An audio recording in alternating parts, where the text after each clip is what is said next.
Bismillahirrahmanirrahim. Assalamualaikum warahmatullahi wabarakatuh. Innal hamdalillah nahmaduhu wa nasta'inuhu wa nastaghfiruh wa na'udzu billahi min shururi anfusina wa min sayyiati a'malina. May yahdihillahu fala mudhillalah wa may yudlil fala hadiyalah. Wa asyhadu an la ilaha illallah wahdahu la syarika lah. Wa asyhadu anna Muhammadan abduhu wa rasuluh. Allahumma salli wa sallim wa barik wa an'im ala abdika wa rasulika Muhammadin wa ala alihi wa sahbihi wa man tabi'ahum bi ihsanin ila yaumiddin. Para jemaah sekalian, kaum muslimin dan kaum muslimat, khususnya para pemirsa Roja TV dan para pendengar Radio Roja yang semoga dimuliakan dan dirahmati oleh Allah Subhanahu wa taala. Alhamdulillah, Allah kembali memberikan kemudahan kepada kita untuk bertemu dalam kajian ilmiah ini. Mudah-mudahan Allah Subhanahu wa ta'ala memberikan kepada kita semuanya keikhlasan dalam melakukan amalan yang mulia ini.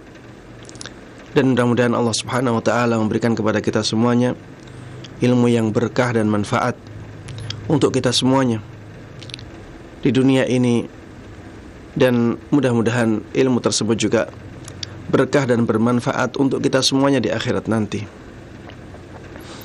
Salawat dan salam semoga selalu tercurahkan kepada Nabi yang sangat kita cintai, Nabi yang sangat kita kagumi, Nabi yang selalu kita taati dan selalu kita percayai, Nabi Agung Muhammad sallallahu alaihi wasallam. Mudah-mudahan salawat dan salam tersebut juga tercurahkan dan terlimpahkan kepada seluruh keluarga beliau, seluruh sahabat beliau, dan seluruh kaum muslimin yang mengikuti beliau dan para sahabatnya dengan baik hingga hari akhir nanti. Ikhwati wa akhwati fillah, saudara-saudariku kaum muslimin dan kaum muslimat dimanapun Anda berada. Pada kesempatan yang telah lalu, kita sudah sampai pada pembahasan syarat sahnya mengusap khuf yang kita pakai. Dan kita kemarin sudah membahas juga bahwa yang dimaksud dengan khuf adalah sesuatu yang seperti kaos kaki, kegunaannya seperti kaos kaki, menutupi kaki kita, tapi terbuat dari kulit. Sesuatu yang seperti kaos kaki tapi terbuat dari kulit. Syarat sah mengusap khuf adalah ketika kita menggunakan dua khuf tersebut dalam keadaan kita sudah suci dari hadas besar maupun hadas kecil. Ketika kita memakai khuf dalam keadaan demikian dan setelah itu kita batal wudu, maka boleh bagi kita untuk mengusap khuf itu. Dalam masalah ini ada suatu keadaan yang diperbincangkan oleh para ulama, yaitu apabila seseorang sudah membasuh salah satu dari kakinya,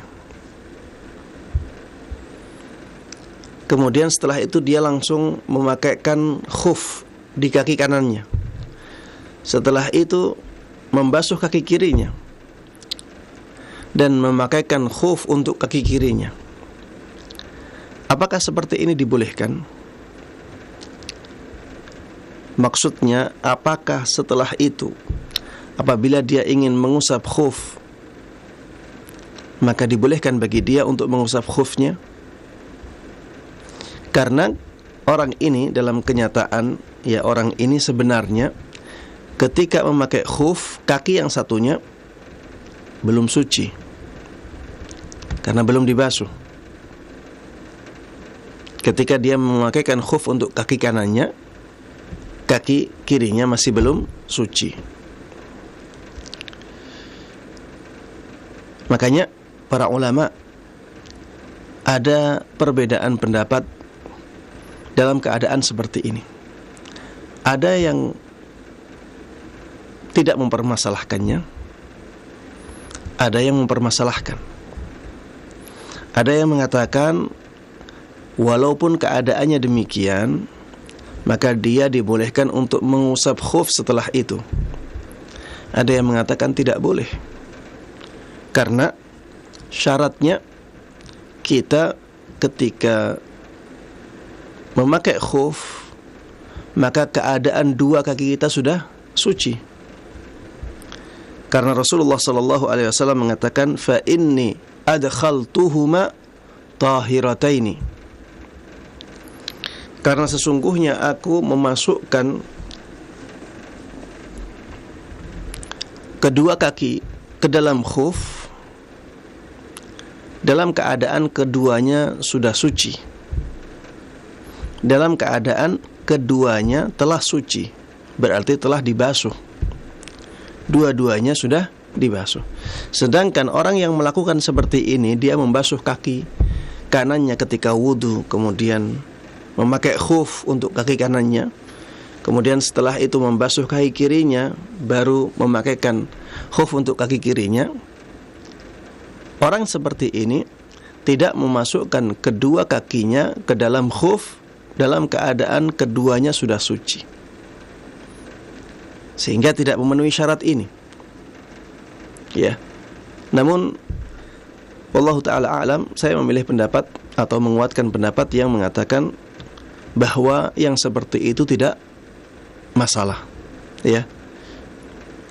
Karena orang tersebut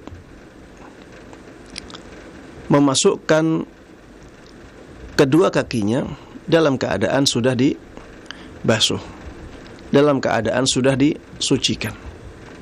Ya. Orang ini memasukkan kedua kakinya setelah dia disucikan dari wudu. Namun demikian, kita sebaiknya menghindari keadaan yang seperti ini, karena adanya perbedaan pendapat di kalangan para ulama. Sebaiknya kalau kita memakai khuf, sebaiknya setelah kita benar-benar selesai berwudu. Ya. Kita selesai berwudu, baru kemudian kita memakai khuf untuk kedua kaki kita.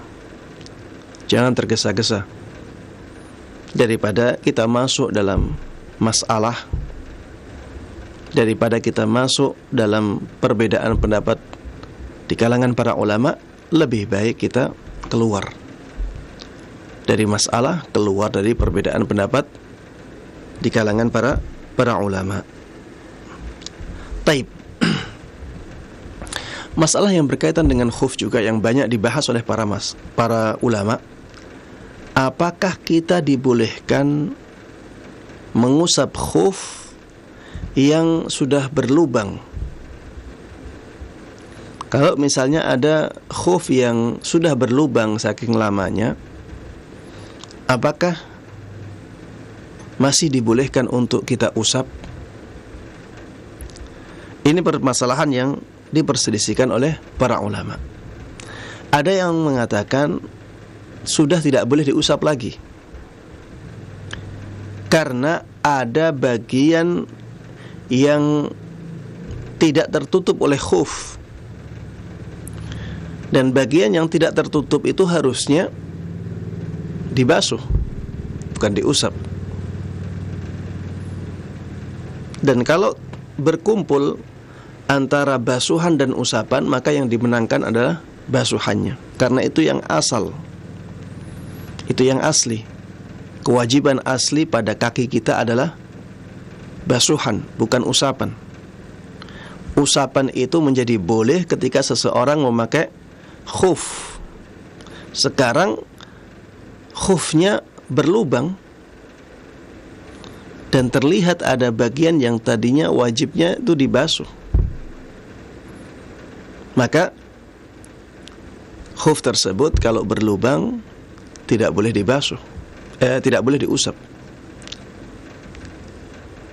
Khuf kalau berlubang akhirnya tidak boleh diusap. Kenapa? Karena ada sebagian dari kaki yang terlihat tidak ditutupi oleh khuf, dan sebagian kaki yang tidak tertutupi oleh khuf tersebut harusnya dibasuh. Ini pendapat yang dipilih oleh Imam Syafi'i dan Imam Ahmad dan juga ulama yang lainnya rahimahumullahu jami'an. Pendapat yang kedua, pendapat yang mengatakan bahwa khuf yang berlubang selama masih disebut sebagai khuf, masih dianggap sebagai khuf, maka boleh diusap. Khuf tersebut boleh diusap. Dalil mereka adalah keumuman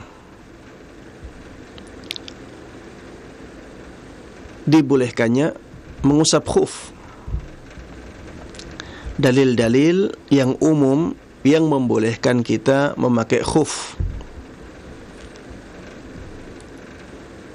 Karena tidak ada penyebutan di sana kalau khufnya sudah berlubang maka tidak boleh diusap lagi. Tidak ada penjelasan yang seperti itu pada dalil-dalil yang mensyariatkan diusapnya khuf ini. Dan dahulu di zaman Nabi Muhammad SAW, kebanyakan para sahabat itu miskin. Kebanyakan para sahabat itu miskin. Dan kemungkinan besar khuf-khuf mereka banyak yang berlubang, banyak yang sudah koyak, karena mereka keadaannya miskin. Biasanya orang miskin memakai khuf dalam waktu yang lama, walaupun sudah berlubang tetap saja dipakai. Dan tidak ada sedikit pun penjelasan dari Nabi kita Muhammad SAW tentang khuf yang robek atau yang sudah berlubang, bahwa yang seperti itu sudah tidak boleh diusap lagi. Tidak ada sedikit pun penjelasan tentang ini. Padahal banyak terjadi di zaman Nabi Muhammad SAW. Ini menunjukkan bahwa yang seperti itu boleh untuk diusap. Khuf yang sudah berlubang atau robek itu tetap boleh diusap selama masih dianggap sebagai khuf. Dan pendapat ini dipilih oleh Imam Abu Hanifah, dipilih juga oleh Imam Malik, Imam Ats-Tsauri, Imam Ishaq ibn Rahuya, dipilih juga oleh Imam Ibn Hazm Al-Zahiri. Ini juga dipilih oleh Imam Ibn Al-Munzir yang bermadzhab Syafi'i. Dan pendapat yang kedua ini ana melihat lebih kuat, karena dalil-dalil yang menunjukkan bolehnya mengusap khuf itu berlaku umum. Tidak ada pembedaan antara khuf yang sudah robek atau berlubang dengan khuf yang masih sempurna.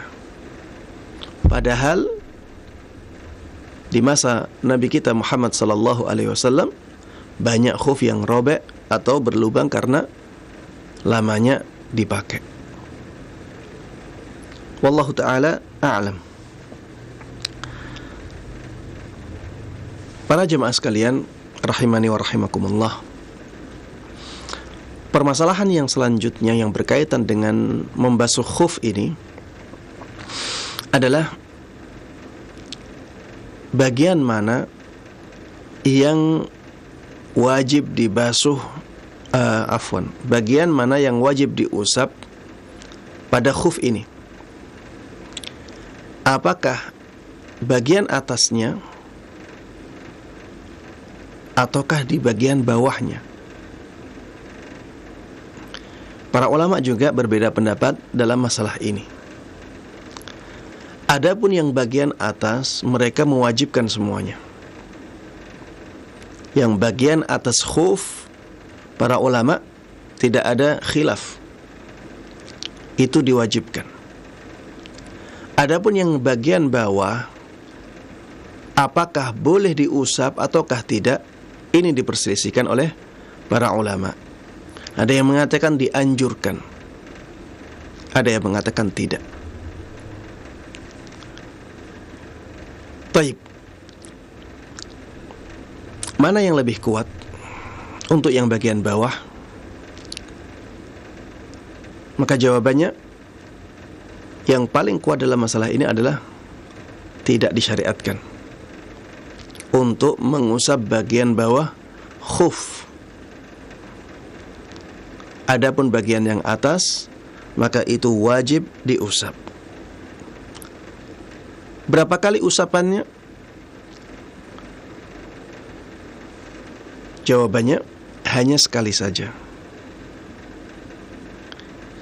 Karena itu usapan, ya.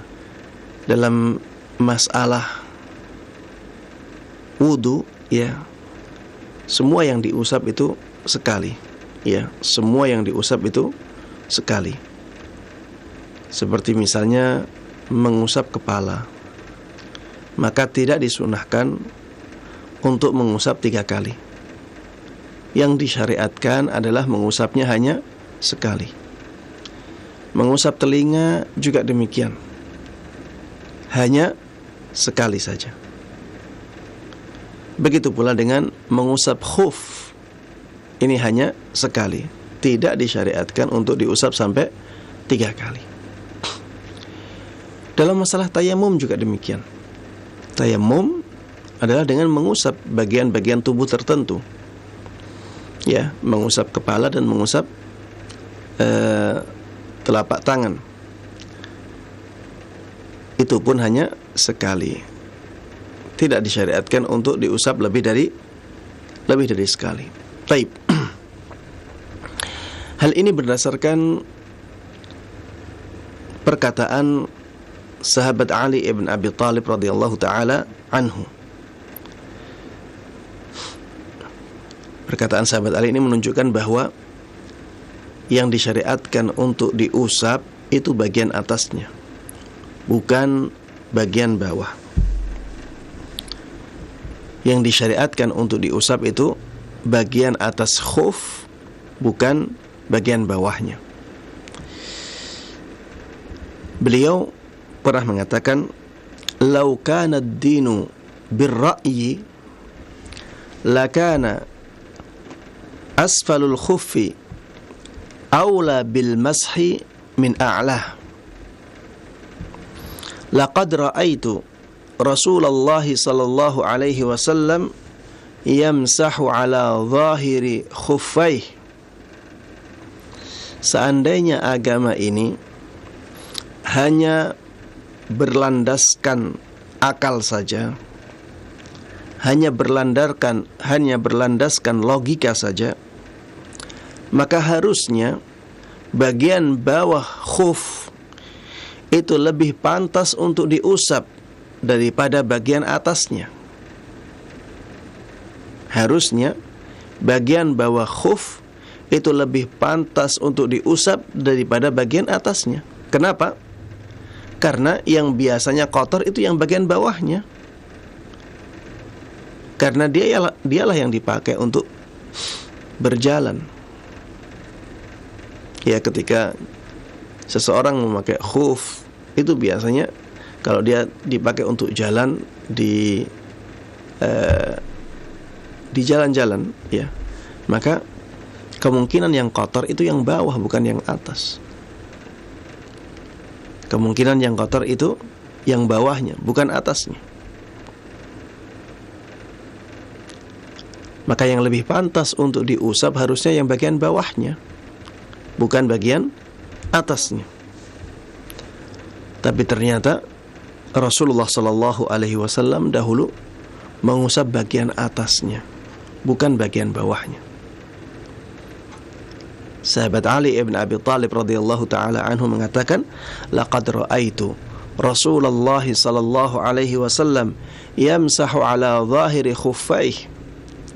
Aku benar-benar pernah melihat Rasulullah sallallahu alaihi wasallam mengusap bagian atas khufnya, bukan bagian bawahnya. Perkataan sahabat Ali ini perkataan yang sangat agung. Dalam masalah agama, kita harus mengikuti tuntunan. Jangan sampai kita mengandalkan logika kita, kemudian kita kesampingkan dalil-dalil yang ada dalam syariat.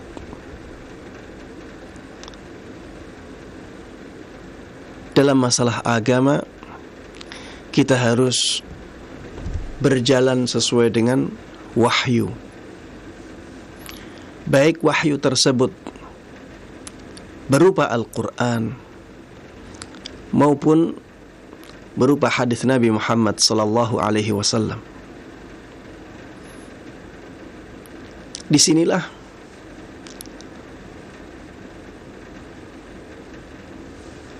kita wujudkan nama Islam. Disinilah bukti bahwa kita benar-benar menyerahkan diri kita kepada Allah Subhanahu wa ta'ala. Islam itu dari kata-kata aslama yuslim,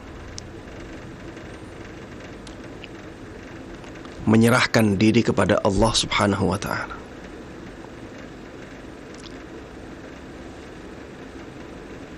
Menerima apapun yang datang dari Allah Subhanahu wa ta'ala, baik dari Al-Quran maupun dari sunnah nabinya. Seorang muslim yang sejati adalah seorang yang menyerahkan dirinya kepada Allah Subhanahu wa ta'ala, menerima apapun aturan Allah Subhanahu wa ta'ala. Ketika tidak ada aturan, dia boleh memakai logika. Yang lebih baik seperti ini, yang lebih bermaslahat seperti ini. Tetapi kalau sudah ada wahyu, baik dari ayat Al-Quran maupun dari hadis Nabi Muhammad sallallahu alaihi wasallam, maka dia harus tundukkan akalnya. Dia harus kalahkan logikanya. Makanya ada beberapa tuntunan dalam Islam yang akal kita tidak bisa mencernanya, tidak sampai, akal kita tidak sampai ke sana. Dan itu sangat banyak dalam tuntunan agama Islam. Makanya seorang mukmin dan muslim sejati, dia harus tundukkan akal dia untuk mengikuti wahyu dari Rabb-nya. Dan seorang muslim yang sejati adalah seorang muslim yang menyadari keterbatasan kemampuan dia, keterbatasan akalnya, sehingga ketika akalnya tidak bisa mencerna dengan baik perintah-perintah Allah Subhanahu wa ta'ala, tuntunan-tuntunan Rasulnya, maka dia harus mengikuti sesuai dengan apa yang dikehendaki oleh Allah dan Rasulnya.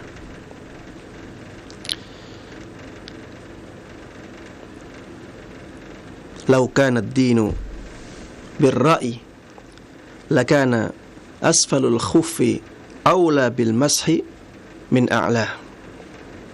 Seandainya agama itu hanya berdasarkan logika, maka harusnya bagian bawah khuf itu lebih pantas untuk diusap daripada bagian atasnya.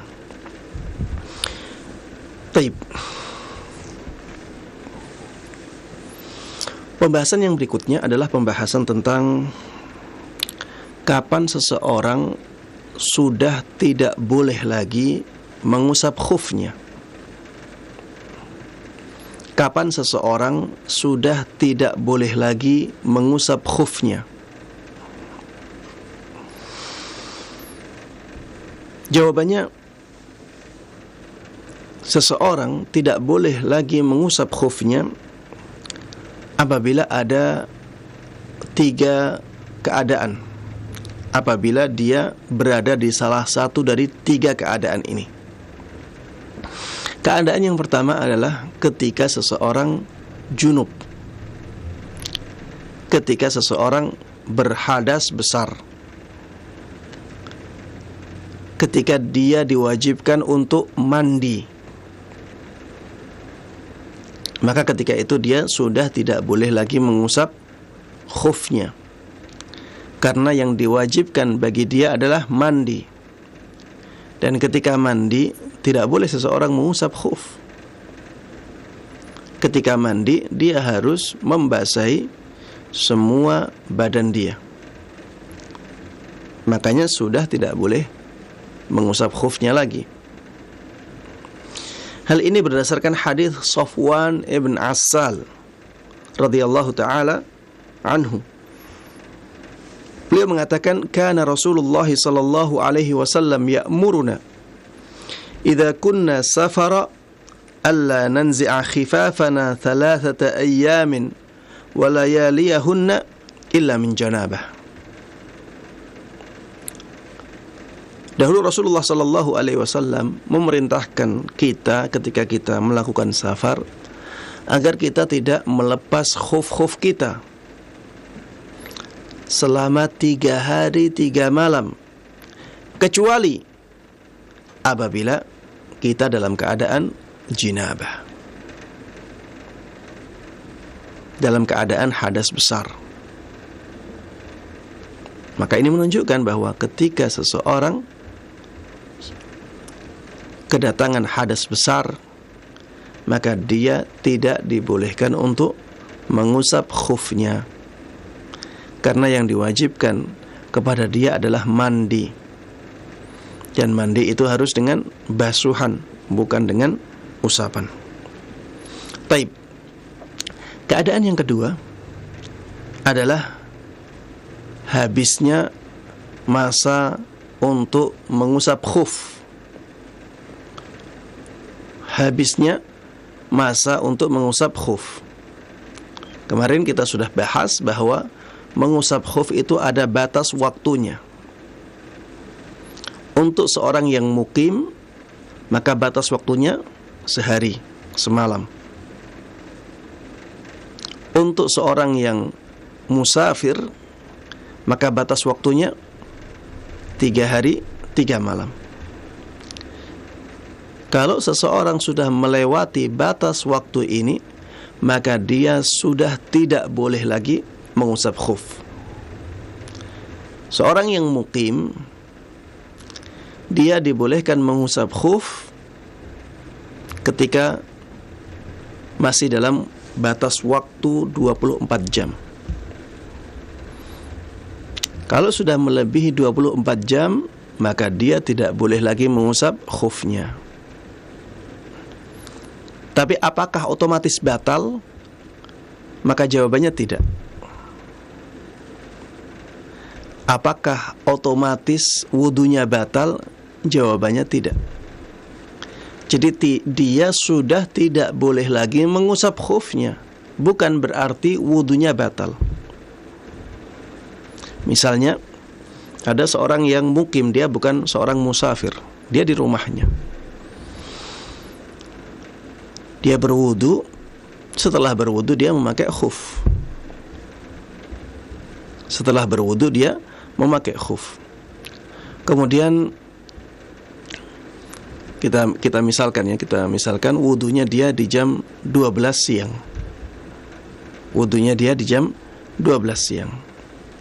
Kemudian setelah itu dia batal wudu lagi, malam dia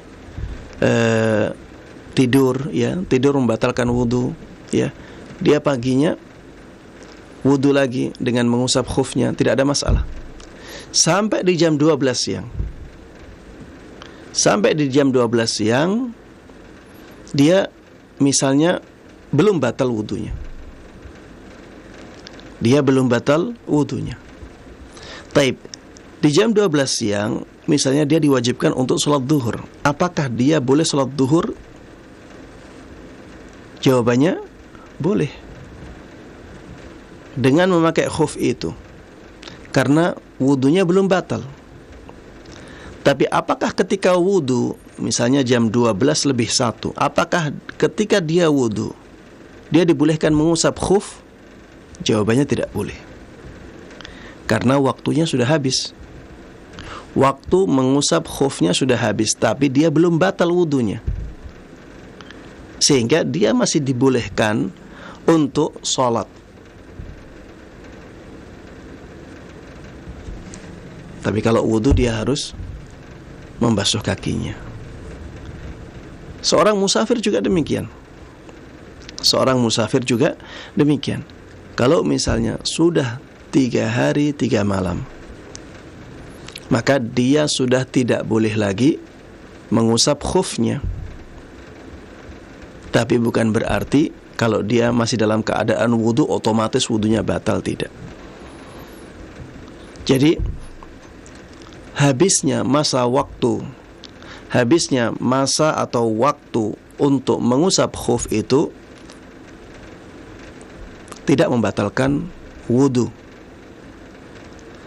tapi dia menjadikan seseorang tidak boleh mengusap khufnya lagi. Taib. Keadaan yang ketiga, ketika seseorang melepas khufnya dan batal wudunya sebelum memakai lagi. Ketika seseorang melepas khufnya, kemudian dia batal wudunya sebelum dia pakai khufnya itu lagi, maka walaupun waktunya belum habis, dia sudah tidak boleh mengusap khufnya. Karena ketika keadaannya demikian, dia tidak memenuhi syarat untuk mengusap khuf, yaitu memasukkan kedua khufnya dalam keadaan kedua kakinya suci. Fa inni adkhaltuhuma tahiratain.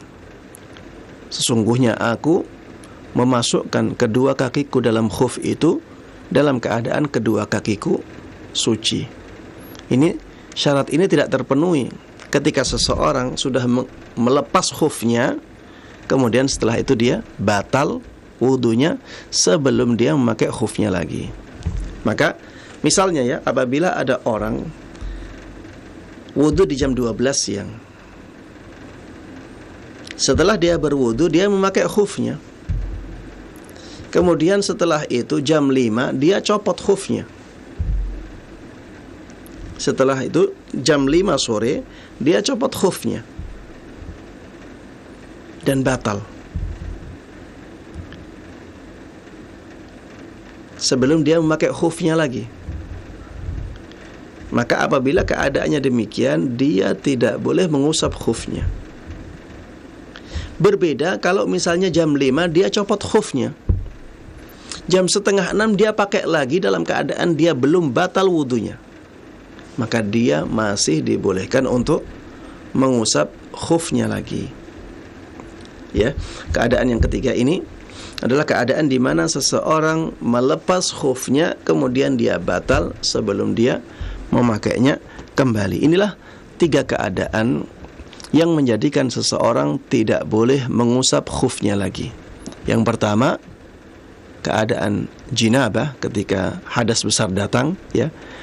Jinabah ini bisa karena mimpi basah, bisa karena berhubungan intim, ya, iltiqaul khitanain, bisa karena misalnya haid atau karena nifas, ya. Tidak boleh, ya, ketika keadaannya demikian, ya, seseorang sudah tidak boleh mengusap khufnya lagi. Alasannya karena adanya hadis Nabi Muhammad SAW, yaitu hadis yang diriwayatkan oleh sahabat yang mulia Safwan ibn Asal, bahwa Rasulullah SAW memerintahkannya ketika dalam keadaan safar untuk tidak melepas khufnya selama 3 hari 3 malam kecuali apabila terjadi janabah. Keadaan yang kedua adalah keadaan ketika seseorang sudah melewati batas bolehnya mengusap khuf. Waktu bolehnya mengusap khuf sudah selesai, maka seseorang tidak boleh mengusap khufnya lagi. Tapi kita tadi sudah katakan bukan berarti wudunya otomatis batal, tidak, ya. Pembatal wudu itu ada pembahasan lain. Yang jelas, habisnya masa untuk mengusap khuf itu tidak termasuk pembatal wudu. Tapi dia menjadikan seseorang tidak boleh mengusap khufnya lagi. Dia harus berwudu lagi, kemudian setelah itu memakai khuf lagi, baru dibolehkan untuk mengusap khufnya lagi. Taib keadaan yang ketiga adalah keadaan ketika seseorang melepas khufnya, kemudian dia batal sebelum memakai khufnya kembali. Taib. Inilah pembahasan yang kita bahas, yang bisa kita bahas dalam kesempatan kali ini. Mudah-mudahan bermanfaat bagi kita semuanya. Mudah-mudahan Allah berkahi ilmu kita, dan mudah-mudahan Allah Subhanahu wa taala menjadikan kita semuanya orang-orang yang bisa menerapkan ilmu yang sampai kepada kita dengan baik dan mudah, dan juga bisa menyebarkannya kepada orang lain. Amin amin ya rabbal alamin. Sallallahu wasallama wa baraka ala nabiyyina Muhammadin wa ala alihi wa sahbihi wa man tabi'ahum bi ihsanin ila yaumiddin. Alhamdulillahi rabbil alamin. Nah, jazakallahu khairan wa barakallahu fikum Ustaz atas penyampaian materi yang sangat bermanfaat sekali di kesempatan ini. Nah, ikhwata Islam azakumullah, silakan bagi Anda yang ingin bertanya secara langsung. Assalamualaikum. Waalaikumsalam. Dengan Ibu siapa di mana? Dari Amba Allah di Tangerang Selatan. Silakan Ibu. Mau tanya Pak Ustadz, saya kan pernah berwudu pakai sepatu, ya. Iya. Tapi sepatu saya itu cuma di depan nutupin, terus yang di belakang kan pakai tali gitu, ya. Tapi di dalamnya itu saya pakai kaos kaki sampai nutupin mata kaki gitu, Pak Ustadz. Itu gimana ya Pak Ustadz? Baik. Itu yang kedua boleh. Itu kalau berwudu kita ngelap pakai anduk setelah berwudu, itu gimana ya? Baik, itu saja Ibu pertanyaannya. Iya, jazakallahu khairan. Assalamualaikum warahmatullahi wabarakatuh. Waalaikumsalam warahmatullahi wabarakatuh. Tafadhol Ustaz. Baik. Ketika seseorang, ya, memakai sepatu dan kaos kaki, ya, memakai sepatu dan kaos kaki, sepatunya tidak menutup mata kakinya, maka sepatu tersebut tidak boleh, ya, tidak boleh diusap.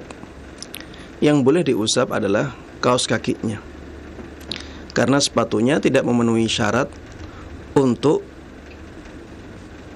mengusap, untuk diusap, ya. Sepatunya tidak memenuhi syarat untuk diusap.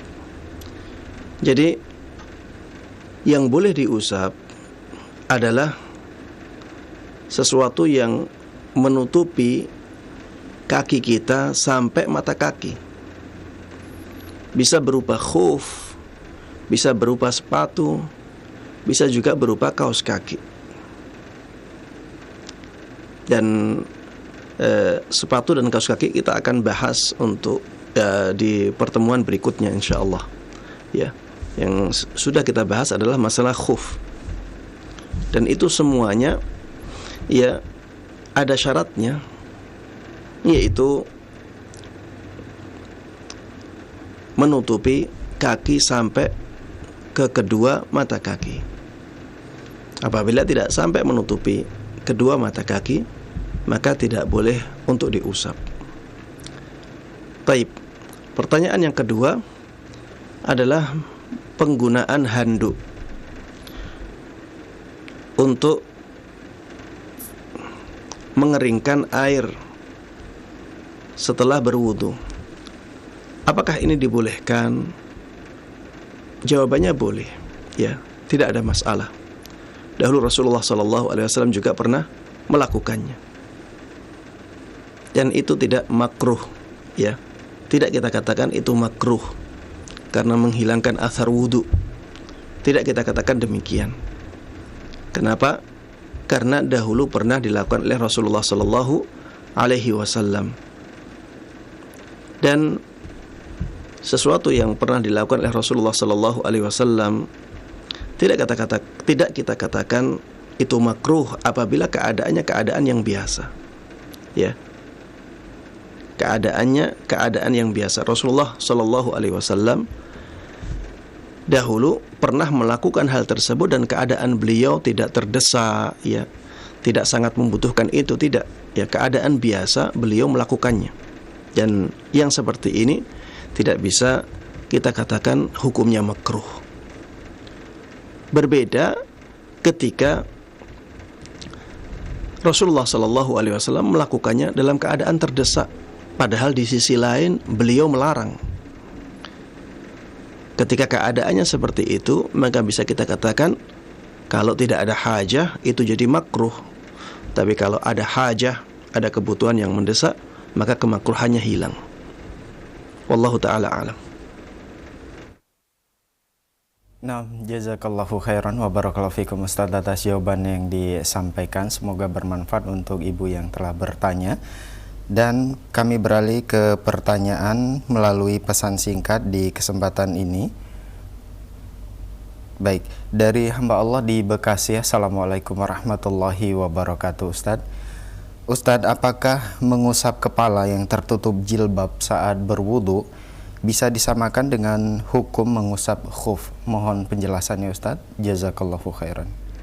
Untuk mengusap kepala yang ditutupi oleh jilbab itu lebih dekat kepada masalah mengusap kepala yang ditutup oleh imamah atau sorban. Ketika mengusap kepala, mengusap sorban yang menutupi kepala itu dibolehkan, maka mengusap jilbab yang menutupi kepala lebih dibolehkan lagi, terutama apabila di tempat-tempat umum. Dan ada dalil yang menunjukkan bahwa Rasulullah SAW dahulu pernah mengusap sorbannya yang menutupi rambut kepalanya ketika beliau berwudu. Ini lebih dekat ya daripada kita mengkiaskannya kepada khuf. Lebih dekat kita mengkiaskan kepada sorban. Rasulullah SAW dahulu pernah mengusap sorban beliau ketika berwudu. Ketika mengusap sorban ini dibolehkan, maka mengusap kerudung atau jilbab saat berwudu lebih dibolehkan lagi. Kenapa? Karena wanita itu wajib menutup auratnya. Ada kebutuhan yang besar untuk menutup auratnya ketika berwudu di tempat umum.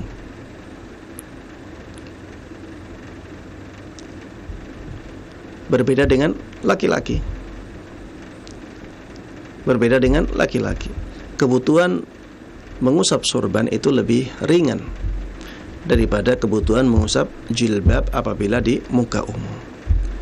Namun yang mungkin perlu diperhatikan ya, kalau kita dibolehkan untuk mengusap jilbab, bukan berarti kita dibolehkan mengusap jilbab yang menutupi wajah kita. Ini dua permasalahan yang harus dibedakan.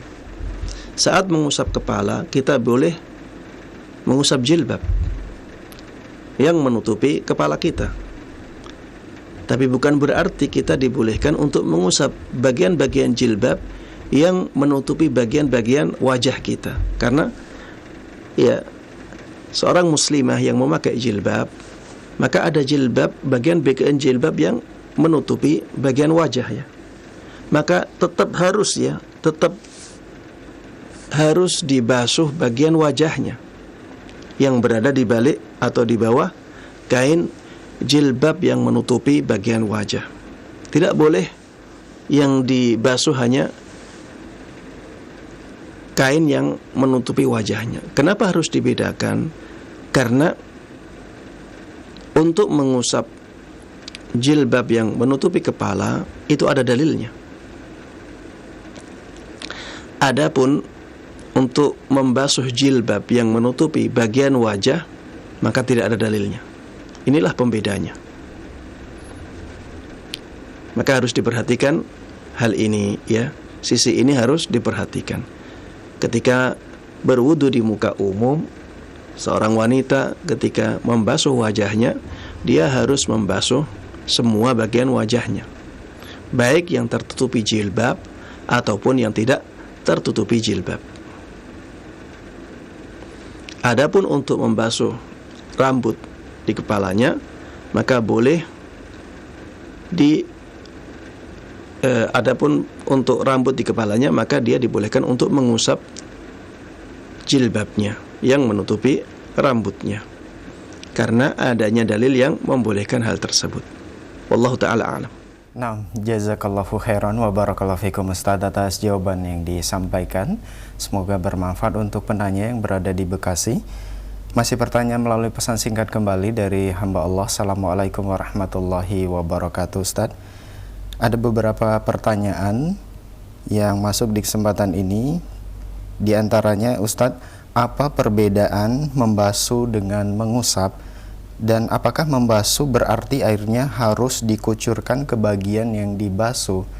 Dan mengapa pada saat mengusap khuf yang diusap bagian atas tidak bagian bawah, karena bagian bawah yang kotor? Mohon nasihatnya dari Ustadz. Jazakallahu khairan. Ya, perbedaan antara mengusap dengan membasuh ya, perbedaannya jelas sangat terlihat ya. Kalau kita mengusap itu cukup dengan membasahi tangan kita, kemudian kita usapkan ke bagian yang wajib diusap atau dianjurkan untuk diusap. Tidak harus airnya banyak, tidak harus banyak airnya, tapi cukup ya dengan sisa air yang melengket atau yang berada di tangan kita, yang tertinggal di tangan kita, kemudian kita usapkan. Perbedaan lain dalam masalah usapan, maka air tidak harus mengenai semua bagian tubuh yang kita usap, tapi kita cukup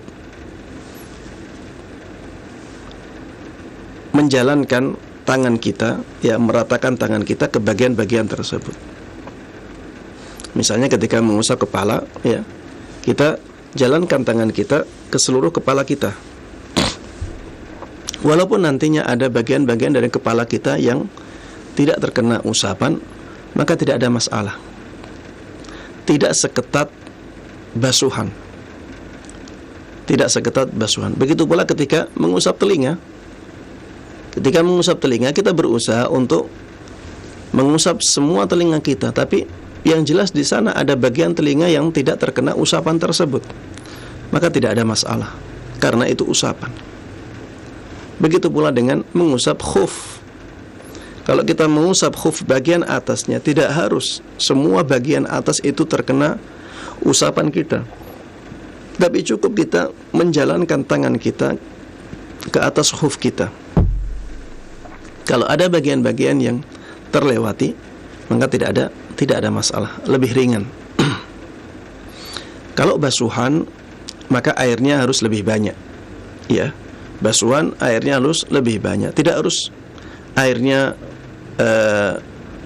dikucurkan kemudian mengalir, tidak harus ya. Tapi bisa jadi air tersebut disemprotkan, tapi airnya banyak ya. Airnya banyak. Benar-benar basah. Benar-benar basah. Kalau usapan ya, bisa jadi tidak terlihat basahnya. Bisa jadi tidak terlihat basahnya. Kalau basuhan itu harus terlihat basah. Ini perbedaan antara basuhan dengan usapan. Dan dalam masalah basuhan, semua bagian yang dibasuh harus terkena air. Ini persyaratan yang lebih ketat dalam masalah basuhan. Seperti misalnya ketika kita membasuh wajah kita, maka semua bagian wajah harus terkena air. Ketika kita membasuh tangan kita, maka semua bagian tangan harus terkena air. Ketika kita membasuh kaki kita, maka semua bagian kaki yang wajib dibasuh harus terkena air.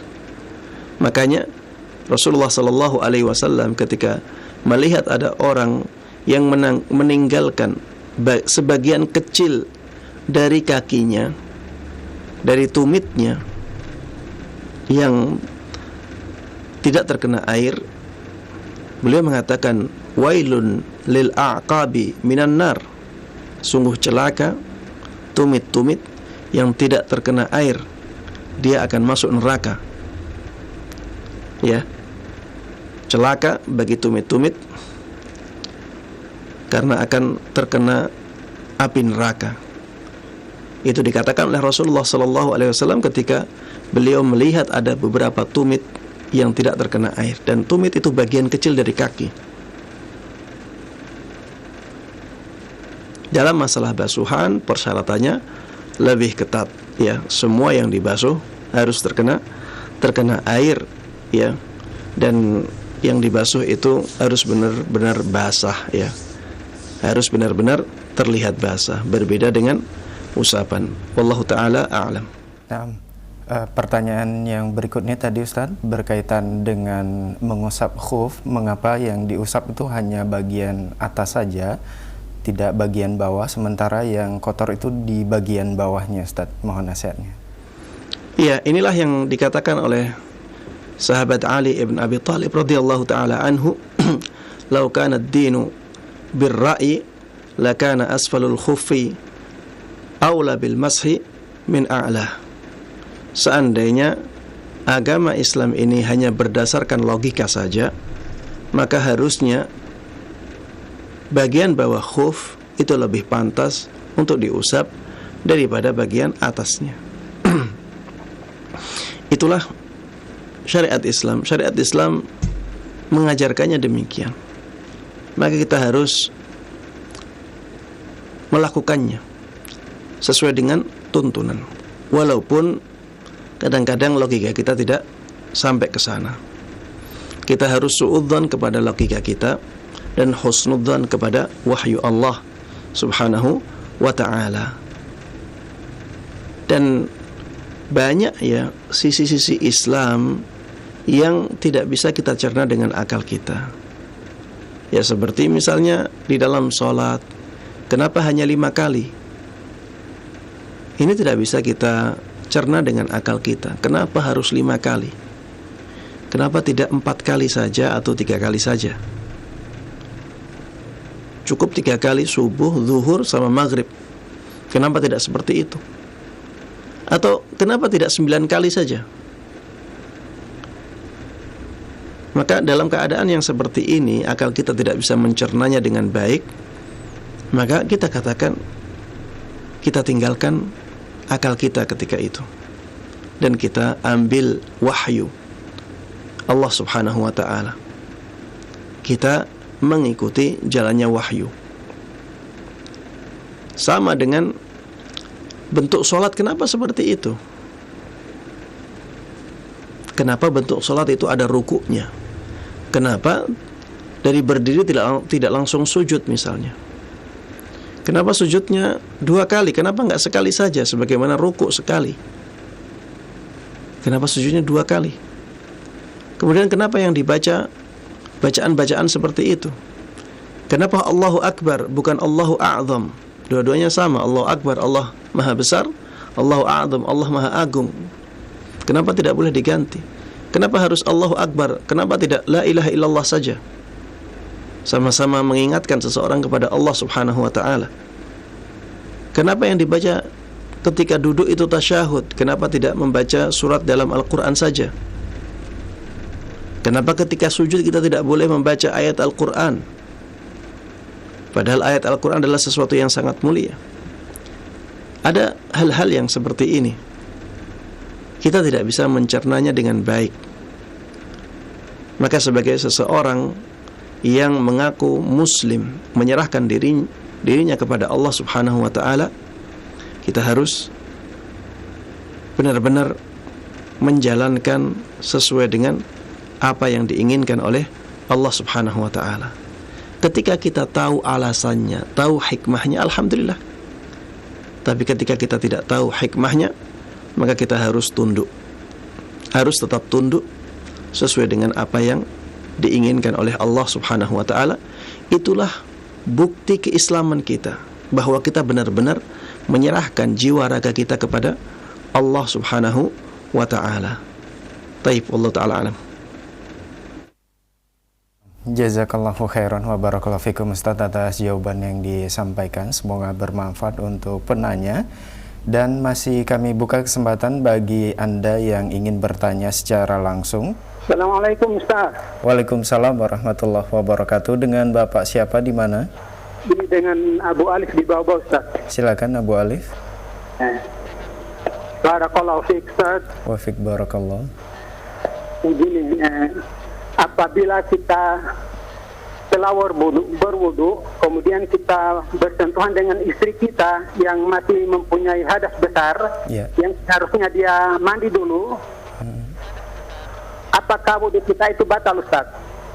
Baik, itu saja demikian, Bapak pertanyaannya. Ya, demikian pertanyaan. Assalamualaikum warahmatullahi wabarakatuh. Waalaikumsalam warahmatullahi wabarakatuh. Tafadhol Ustaz. Ya, ini permasalahan yang diperselisihkan oleh para ulama, ya. Kita harus saling menghormati perbedaan pendapat yang ada di kalangan para ulama. Imam Syafi'i rahimahullahu ta'ala mengatakan bahwa menyentuh wanita yang bukan mahram itu membatalkan wudu.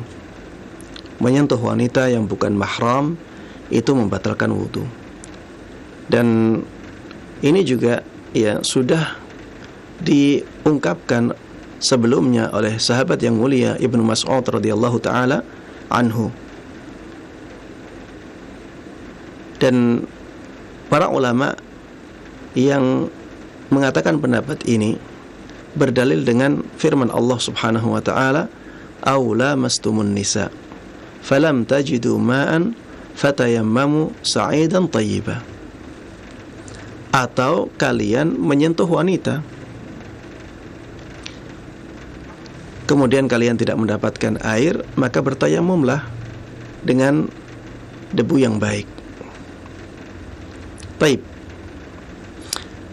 Pendapat ulama lain, ya, di antaranya Imam Abu Hanifah rahimahullahu taala, begitu pula Imam Ahmad rahimahullahu taala, mereka mengatakan bahwa menyentuh wanita tidak membatalkan wudu.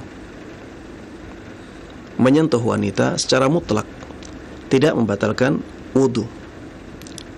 Mereka berdalil dengan hadis-hadis yang menunjukkan bahwa Rasulullah sallallahu alaihi wasallam pernah menyentuh istrinya, yaitu Aisyah radhiyallahu taala anha, tapi beliau tidak mengulangi wudunya.